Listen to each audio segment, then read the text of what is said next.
பல கோடி ரூபாய் மதிப்புள்ள வைரையா எங்க இருப்பான்? நானே நீதி நேர்மை நியாயம் உள்ளம் கருணன்னு வாழ்ந்து நிற்கிறேன் சார். காந்தி கையில கத்தி கொடுக்குறேன்றீங்க, புத்தர் கையில புல்லட் கொடுக்குறேன்றீங்க. நான் வந்து இது கிளாஷாக பார்க்கல. யாருக்கும் போட்டி இல்லை, எல்லாரும் சேர்ந்து வரும். எல்லா படமும் வெற்றி பெறணும்னு ஆசைப்படுறேன். ஸோ கிளாஷ் நான் படம் பார்க்கும்போது கிளாஷ் கொடுத்துருந்தா எப்படி ஒரு கதை பண்ணியிருப்பனோ அப்படிதான் இந்த கதையை நான் எழுதுனேன் அப்படின்னு சொன்னீங்க. திருத்தம் கால் ஷீட் கொடுத்துருந்தா இல்லை, கொடுத்தாலும் கொடுக்கலனாலும் நான் அவர் நினச்சி எழுதினேன், அவ்வளோதான். இப்போ வந்துட்டு எனக்கு தெரியும் அது அதுக்கப்புறம் நிறைய இடத்துக்கு அதை பற்றி உங்களுக்கு பதில் இல்லை அப்ரோச் பண்ணுறது வந்து அப்ரோச் பண்ண முடியல, இல்லை அதிக சம்பளம் வாங்குறதுனால அப்ரோச் பண்ண முடியலையா? அதிக சம்பளம் இல்லையா?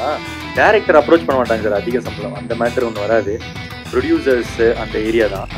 அதுக்கப்புறம் இப்போது நான் ஸ்வீட் ஆர்ட்ஸ்னு ஒரு லிட்டில் ஆர்ட்ஸ்னு ஒரு படம் வந்துச்சு. நான் போய் தேட்டரில் பார்த்தேங்க சென்னையில். ரொம்ப சூப்பராக இருந்துச்சு, செம்மையாக இருந்துச்சு. ஒரு சின்ன டீமு சின்ன பட்ஜெட்டில் பண்ணியிருக்காங்க.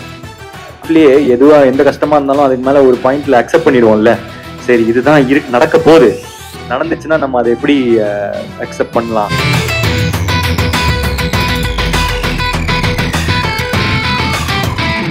முதல் 2 படம் 100 கோடி, இது ஹேட்ரிக் 100 கோடிக்கு வந்து எதிர்பார்க்கலாமா? படம் எப்படி இருக்கு சொல்லுங்க, அதை பத்தி. நடந்தா சந்தோஷமா இருக்கும் சார். கண்டிப்பா படம் நல்லா வந்திருக்கு, இங்க எல்லாருக்கும் நம்பிக்கை இருக்கு. ரொம்ப ஜாலியான படம், ஃபேமிலி எல்லாம் சேர்ந்து பார்க்கக்கூடிய படம். ஸோ தீபாவளியும் வருது, ஒரு செலிப்ரேட்டரி மூட்ல இருக்கும். ஸோ நல்லது நடக்கும்னு நினைக்கிறேன். சோ ஒரே டைம்ல வந்து 2 மூவி இல்லையா, எல்ஐகே அண்ட் டியூட் 2 படமும் போயிட்டே இருந்துச்சு. பிளஸ் ரிலீஸ் ஆல்சோ வந்து கிளாஷ் ஆகிற மாதிரிலாம் இருந்துட்டே இருந்துச்சு. சோ இந்த கிளாஸஸ் நீங்க எப்படி பாக்குறீங்க? ஏன்னா வந்து இந்த தீபாவளி ரேஸ்ல வந்து இதுக்கு முன்னாடி இது ரொம்ப ரேர், ஒரு ஹீரோக்கு ஒரு 2 படம் அப்படிங்கிற கிளாஸஸ் வந்ததெல்லாம். என்ன அது எப்படி வந்து அந்த நியூஸ், அந்த டிஜிட்டல் ட்ரெண்ட் இதெல்லாம் எப்படி பாக்குறீங்க? எப்படி இருந்துச்சு அந்த மொமெண்ட்லாம்?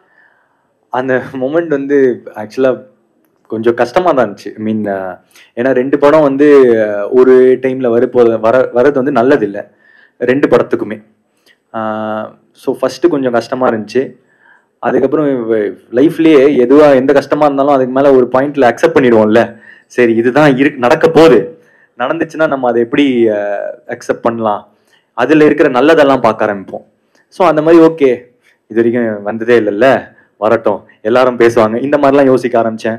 பட் மனசுக்குள்ள தெரியும் வந்து இது இல்லை, 2 படமும் ஒன்னா வந்துச்சுன்னா 2 படத்துக்குமே அது கலெக்ஷனோ இல்லை எதுவுமே கரெக்டா இருக்காதுன்னு. ஸோ அதுக்கப்புறம் லைக் டீம் வந்து ஸ்வீட்டா அவங்க வந்து டிசம்பர் 18க்கு மூவ் பண்ணிக்கிட்டாங்க. ஓகே,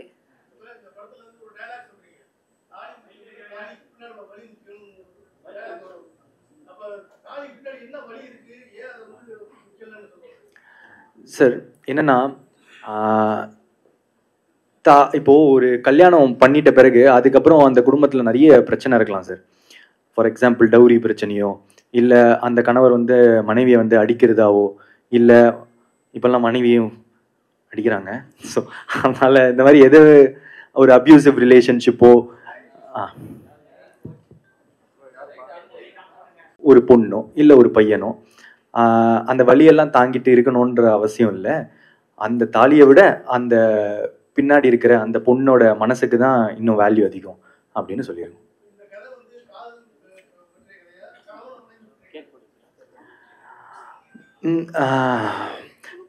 கணவன் மனைவிக்குள்ளேயும் காதல் இருக்கும்ல, ஸோ 2மே வச்சுக்கலாம்.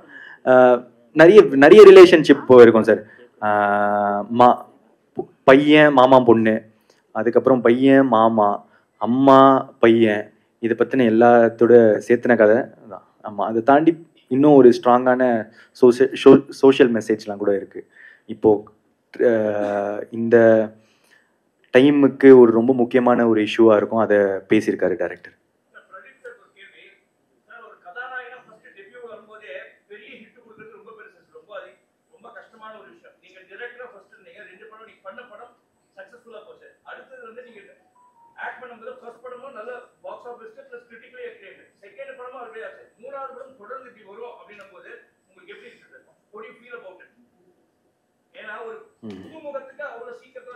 கரெக்ட். ரொம்ப கிரேட்ஃபுல்லாக ஃபீல் பண்ணுறேன் சார். இதுதான் உண்மை.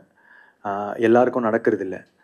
அது நமக்கு நடக்கும் போது சில நேரத்தில் வந்து உட்காந்து யோசிக்க வேண்டியதாக இருக்குது. ஏன் நடக்குது, எதுக்கு நடக்குது. நிறைய டேலண்ட்ஸ் இருக்காங்க சார், நானே பார்த்துருக்கேன்.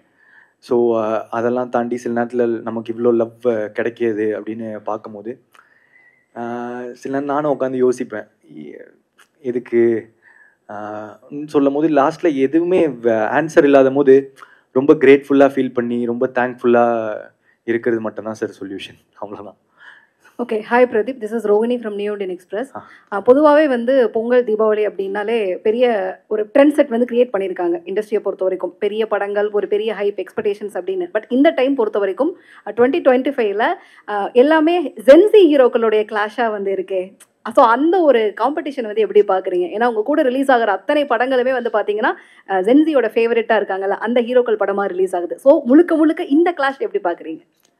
இது ஃபஸ்ட்டு நான் வந்து இது கிளாஷாக பார்க்கல. யாருக்கும் போட்டி இல்லை, எல்லாரும் சேர்ந்து வரும். எல்லா படமும் வெற்றி பெறணும்னு ஆசைப்படுறேன். ஸோ கிளாஷ் நான் படம் பார்க்கும் போது கிளாஷ் அந்த மாதிரிலாம் பார்த்துருக்கேன். ஆனால் இப்போ நான் படம் பண்ணும்போது வந்து எனக்கு அது ஒரு மாதிரி கிளாஷாகவே தெரியல. இந்த படமாக ஓடணும், ஏன்னா ஒரு படத்துலையும் ரொம்ப எஃபர்ட்ஸ் இருக்குது. எனக்கு அது புரியுது. ஸோ அதனால் ஆனால் என்ன, இப்போது எங்களுக்கு இப்போது தீபாவளிக்கு ஒரு ஸ்லாட்டு கிடைக்குது அப்படின்றது ரொம்ப ஒரு நல்ல விஷயமா இருக்குது. மீன் எப்படி சொல்கிறதுன்னா, ரொம்ப நாள் நம்ம படம்லாம் நிறைய படம் நம்ம தீபாவளிக்கு பார்த்துருப்போம். அதில் நம்ம படம் இப்போ தீபாவளிக்கு வருது அப்படின்ற போது ரொம்ப சந்தோஷமாக இருக்குது. ஓகே, டைரக்டர் பிரதீப்பை வந்து மிஸ் பண்ணுறீங்களா? By any chance, any time அவர் சடனாக எட்டி பார்க்கறதுக்கான வாய்ப்பு இருக்கா? வாய்ப்புகள் இருக்குது. நல்ல கதைலாம் எழுதிட்டு இருக்கேன். ஆனால் எனக்கு வர கதையை விட நான் வச்சிருக்கிற கதை கொஞ்சம் நல்லா இருக்கணும். இது வர கதையெல்லாம் இந்த மாதிரிலாம் ரொம்ப நல்ல டைரக்டர்ஸ் இந்த மாதிரிலாம் வந்தாங்கன்னா கண்டிப்பாக அதை பண்ணுவேன்.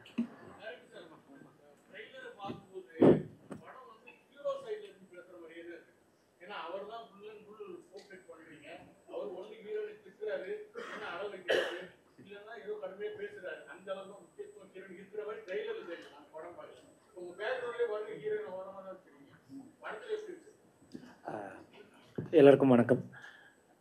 படத்தில் பார்த்தீங்கன்னா ட்ரெய்லரில் நீங்கள் சோஷியல் மீடியாவோ இல்லை எதையோ நீங்கள் தேடினீங்கன்னா எண்டில் வர்ற அந்த அலையவ கொலையவ போர்ஷன் வந்துட்டு ரொம்ப நல்லா ஹிட் ஆச்சு. அதில் அவங்க தண்ணியோடு இருக்கிற அந்த போர்ஷன் வந்துட்டு ரொம்ப நல்லா போச்சு. அது அவங்களுக்கான ஒரு ப்ரெசன்டேஷனாக தான் இன்டென்ட் பண்ணி தான் அந்த ஷார்ட்டை முடித்தது. அங்கே முடிக்கணுன்ற இன்டென்ஷனில் வந்துட்டு ஹீரோயினுக்கும் இம்பார்ட்டன்ஸ் கொடுக்கணுன்றது இருக்குது. அதை தாண்டி இங்கே ஏன் இல்லை அங்கே ஏன் இல்லைன்னா அதுக்கு காரணம் இல்லை, ஓவராலாக இருக்கான்னா இருக்குது. பிரதீப் சார்,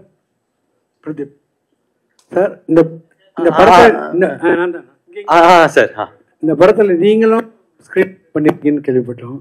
சுத்தமா இல்ல, ஒரு சீன் கூட இல்ல. அப்புறம் இந்த தாடி வச்சு எப்பொழுதுமே நடிக்கிறீங்க, தாடி இல்லாம எப்பயாச்சும் நடிப்பீங்களா?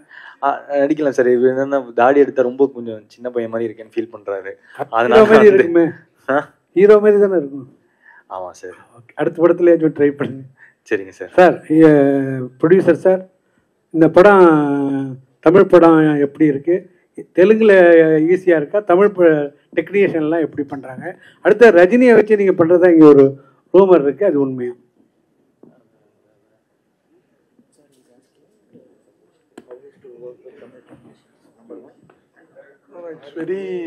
This film we enjoyed thoroughly, and our experience in Tamil industry is fab.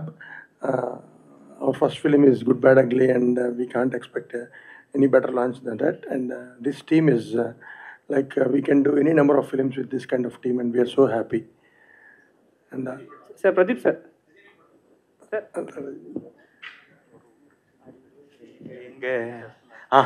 So it's a lifetime opportunity to do film with Rajni sir.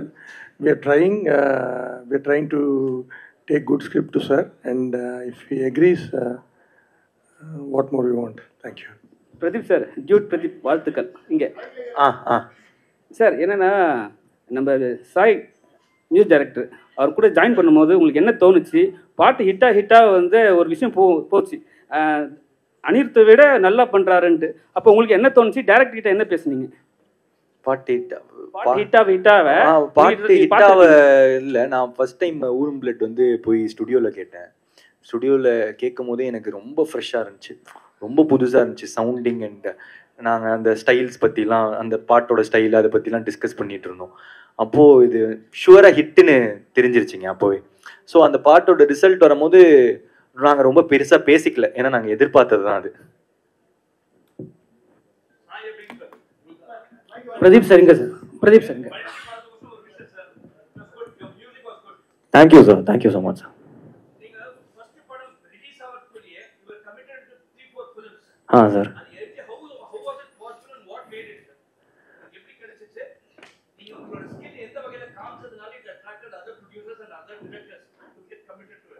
நான் வந்து ஒரு thank you sir, thank you for the wishes first. And நான் வந்து ஒரு 3 பாட்டு பண்ணியிருந்தேன் independent, கத்தி சேர ஆசை கூட, சித்திர புத்திரின்னு. ஸோ அதை பார்த்துட்டு வந்தாங்க.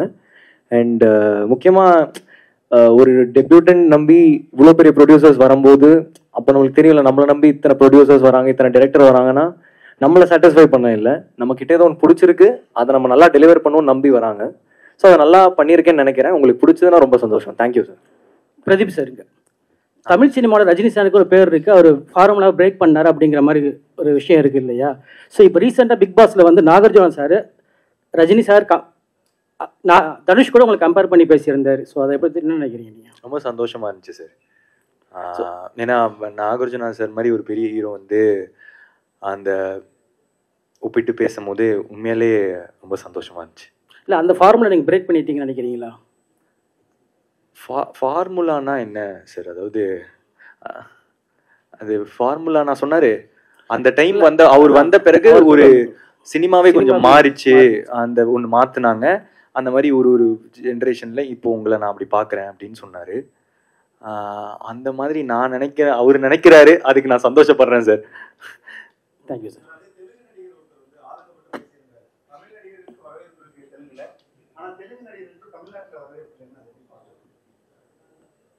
சார் இப்போ பாகுபலி வந்து ரொம்ப நாளா அதுதான் இருக்கிறதுலே ஹையஸ்ட் கலெக்ஷன் ஆச்சு தமிழ்நாட்டில், நம்ம தமிழ் படத்தெல்லாம் விட. அண்ட் பாகுபலி 2, அதுக்கப்புறம் புஷ்பா, இது எல்லாமே இருந்துச்சு. அதுக்கப்புறம் இப்போது நான் ஸ்வீட் ஹார்ட்ஸ்னு லிட்டில் ஹார்ட்ஸ்னு ஒரு படம் வந்துச்சு. நான் போய் தேட்டரில் பார்த்தேன் இங்கே சென்னையில். ரொம்ப சூப்பராக இருந்துச்சு, செம்மையாக இருந்துச்சு. ஒரு சின்ன டீமு சின்ன பட்ஜெட்டில் பண்ணியிருக்காங்க. அங்கே ஹவுஸ்ஃபுல்லாக இருந்துச்சு தேட்டர். ஸோ நம்மளும் இப்போது கொஞ்சம் பார்க்க ஆரம்பிச்சிட்டோன்னு நினைக்கிறேன். இன்னும் கொஞ்ச நாளில் அப்படியே அது எக்ஸ்பேண்ட் ஆகும்.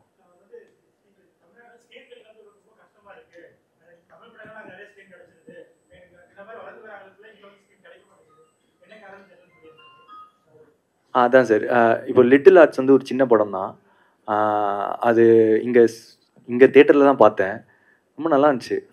ஸோ கொஞ்சம் கொஞ்சமாக நம்மளும் ஓப்பன் ஆகிட்டு இருக்கோம். ஸோ நம்மளும் கன்சியூம் பண்ணுவோம்னு நினைக்கிறேன். Hello Mamitha, Shalini here. Hi, welcome back to Tamil cinema again. Thank you so much. Okay, so உங்கள் கேரக்டர் பற்றி சொல்லுங்கள். ஸோ பிஹைண்ட் த ஒரு பப்ளிக் கேர்ளுக்கு பிஹைண்டில் வந்து ஒரு பெரிய எமோஷன் இருக்க மாதிரி இருக்குது சீன்ஸ் எல்லாம் பார்க்கும்போது ட்ரைலர்ஸில். ஸோ உங்கள் கேரக்டர்? டூடில் என்னோட கேரக்டர் நேம் வந்துட்டு குரல். So like her name, like she is very vocal about her emotions. She is true to her emotions அப்படின்னு சொல்லலாம். And she is someone who genuinely cares about others. So எனக்கு வந்து குரல் is one of my favorite characters and I hope you'll all like her. Okay, இது வந்து உங்களுடைய 2வது தமிழ் படம். பட் இது ரிலீஸ்க்கு முன்னாடியே இவ்வளோ பெரிய ரெட் கார்பெட் வந்து தமிழ் மக்கள் கிட்ட உங்களுக்கு கிடைச்சிருக்கிறத எப்படி பார்க்குறீங்க? ஏன்னா சோஷியல் மீடியாவில் எல்லாத்துலேயுமே வந்து மமிதாவை வந்து செலிப்ரேட் பண்ணுறாங்கல்ல, இதை எப்படி பார்க்குறீங்க?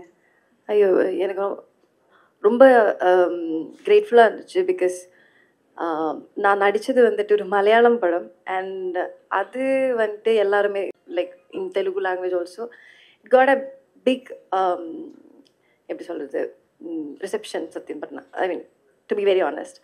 அப்போது ஃபார் மீ அது எனக்கு வந்துட்டு ஒரு பெரிய விசிபிலிட்டி கிடச்சிச்சு. Sorry if my Tamil is very wrong. But அதான் அப்போது அந்த பிரேமலுக்காக எனக்கு இங்கே வந்துட்டு I am getting awards for it. So அந்த அன்பு பார்க்கும்போது எனக்கு ரொம்ப கிரேட்ஃபுல்லாக இருக்குது. பிரதீப் சார், நீங்கள் முதல்ல நடிக்க வரும்போது நீங்கள் எப்படி நடிப்பீங்க, திறமைன்னு நிறைய தெரியாது. இந்த மாதிரி ஒரு காலேஜ் ஃபங்க்ஷன்லேயே இந்த பாடி ஷேமிங் கேள்வி பண்ணாங்க. அதுக்கப்புறம் 2 படம் பெரிய ஹிட் கொடுத்துருங்க, 100 கோடி. இப்போ கூட ஒரு சமீபத்தில் ஒரு ப்ரெஸ் மீட்டில் வந்து அந்த உடல் ரீதியாக வந்து நிறைய கொஸ்டின் பண்ணுவாங்க. அந்த மாதிரி கேள்விகளை எப்படி எதிர்கொள்றீங்க? அவங்களுக்கு என்ன பதில் சொல்லணும்னு நினைக்கிறீங்க? ஒன்றுமே இல்லை சார், எனக்கு பெருசாக அஃபெக்ட் பண்ணுறது இல்லை. எனக்கு முன்னாடி இவ்வளோ லவ் இருக்கும் போது நான் ஏன் சார் அதை பற்றிலாம் யோசிக்கணும்? எதுவுமே சரியாக ஒர்க் அவுட் ஆகலை, அதுக்கப்புறம் இந்த மாதிரிலாம் ஒன்று நடக்குதுன்னா அப்போது உட்காந்து யோசிக்கலாம். ஆனால் மக்கள் தான் இவ்வளோ வரவேற்பு தராங்க, அப்போது இது ஒரு பெரிய மேட்டர் இல்லை சார். சார் அப்புறம் ரஜினி சார் கமல் சாரும் இணைஞ்சி படம் பண்ணது முடிவாயிட்டு. ரஜினி சார் சொல்லுவாரு இன்னும் கதை முடிவாகலை, டைரக்டர் முடிவாகலைங்காரு. சப்போஸ் உங்களுக்கு விட்டு கேட்டாங்கன்னா உங்கள்கிட்ட கதை இருக்கா, எந்த மாதிரி ஜானரில் அந்த 2 பெரிய ஸ்டார் வச்சு படம் பண்ணுவீங்க? சார் கதை இல்லைங்க சார் என்கிட்ட அந்த மாதிரி.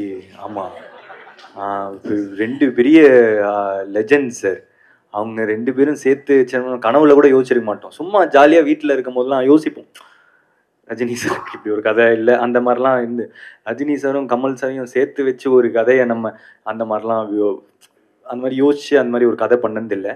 அண்ட் இப்போதைக்கு நம்ம கான்சன்ட்ரேஷன் ஃபுல்லாக ஆக்டிங் சார்.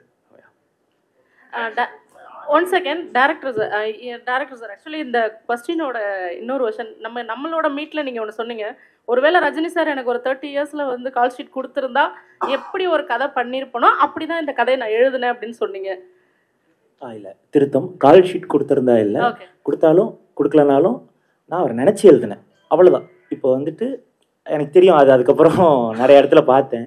நம்ம ஒரு துறைக்கு வரோம், இப்போ ஒரு ஸ்டீவ் ஜாப்ஸ், ஒரு மைக் டைசன், இந்த மாதிரி அதோட லெஜெண்டரிஸை நான் இன்ஸ்பிரேஷனாக வச்சு தானே வருவாங்க. அந்த மாதிரி எனக்கு அவர் ஒரு இன்ஸ்பிரேஷன், நான் அவரை நினச்சி எழுதினேன், அவ்வளோதான்.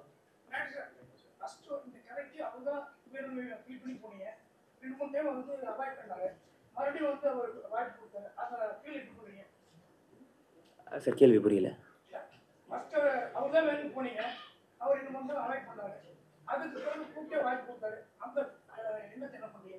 இல்லை ரொம்ப சந்தோஷமாக இருந்துச்சு சார். இந்த ப்ராஜெக்ட் வந்துட்டு அவர் அவர் வேணும், அவர் இருந்தால் ரொம்ப நல்லாயிருக்கும்னு நினச்சேன்.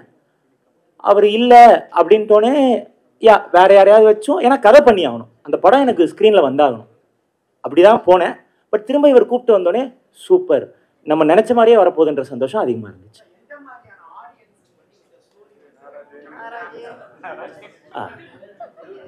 சார் இது வந்துட்டு ஜென்சி படமானா ஆமாம் தான், ஆனால் அது ஜென்சி படம் மட்டும் இல்லை, ஃபேமிலி ஆடியன்ஸ்லேருந்து எல்லாருக்குமே ரொம்ப கனெக்ட் ஆகக்கூடிய ஒரு படமாக இருக்கும்.